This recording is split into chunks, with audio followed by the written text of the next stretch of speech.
Good evening, fellow collectors. November 18th, 2008, and I want to use this time to respond to some of the emails or comments I got in regards to my last couple of videos, so let's get started right away. One of the comments I got was in reference to this Derek Jeter fake autograph photo. Now this has been removed by eBay because it's just a horrible fake. It's an obvious fake.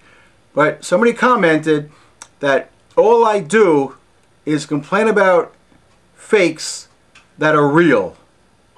Well, there's nothing real about this. The original seller of this claims she got this in person from Derek Jeter. No, she didn't, because it's an obvious fake. He writes that the D in this autograph is the same as any other D in Derek's autograph. Well, that's a problem with most forgeries. They might get one or two parts of the autograph correct, but they don't get the whole thing correct. And in this particular autograph, none of it is right. Now, real quick, I want to ask you how anybody could bid on this Derek Jeter autograph bat that was on eBay. It has since been removed, but people were bidding on this mess of an autograph. Somebody please explain to me who bids on stuff like this. It was being sold by a guy named Rippit56, R-I-P-I-T-T 56. What a horrible forgery. My main point tonight is somebody wrote in and asked me if he thought I was being either defamatory or libelous when I talk about somebody's autographs.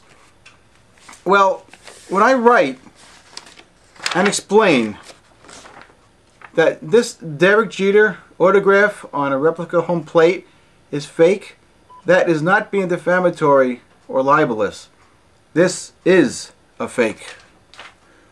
Or when I say that these Derek Jeter autograph baseballs are fake, that is not being libelous or defamatory. These are not Derek Jeter's autograph.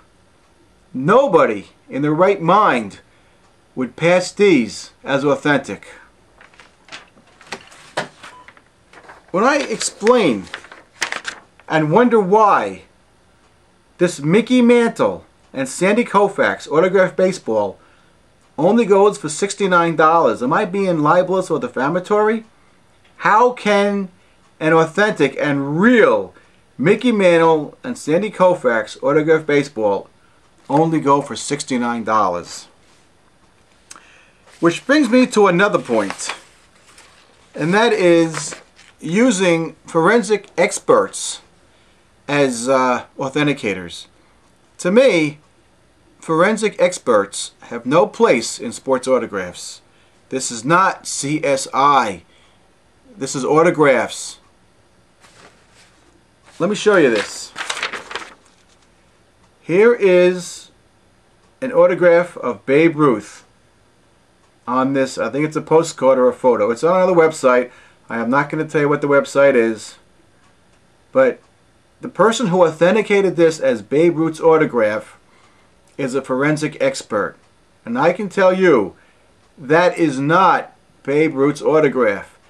PSA or JSA or the other one that I won't mention because I don't like him anyway would not pass this as Babe Ruth's autograph. It would not pass PSA or JSA authentication. And am I being libelous or defamatory when I ask and inquire about this Walter Johnson autograph baseball that sold for $1,049.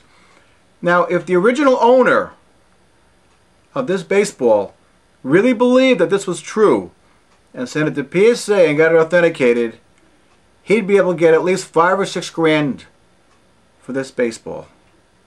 Minus a commission, he'd end up with $4,000 or $5,000 in his pocket. Instead, this baseball sold for $1,049 minus a commission, so the net to the owner of this baseball only got $839 for a Walter Johnson autograph baseball? Think about that. How about some common sense being used? How about this one? We have a Honus Wagner autograph baseball that sold on the Coach's Corner auction site for $751. Alright? Here's a Honus Wagner autograph baseball JSA authenticated that sold on another auction site for $4,500.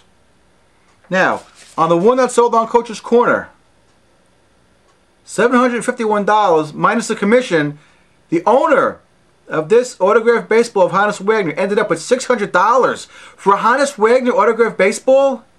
Am I being libelous or defamatory when I question the authenticity of this Honus Wagner or the authenticity of this Walter Johnson? Why would you settle for $600 when you have $3,000 or $4,000 in your pocket? There's a good chance that these might have been already rejected by PSA or JSA.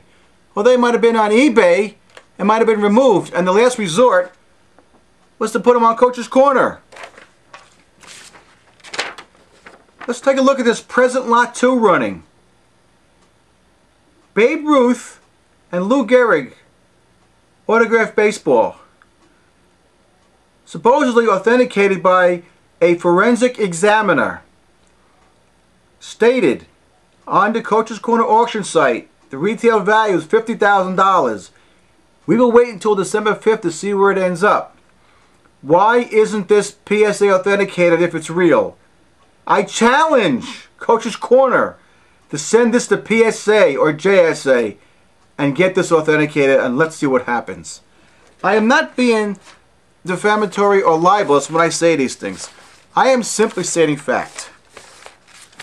You know why? Because I don't have any vested interest, and I said this before, in doing this kind of stuff.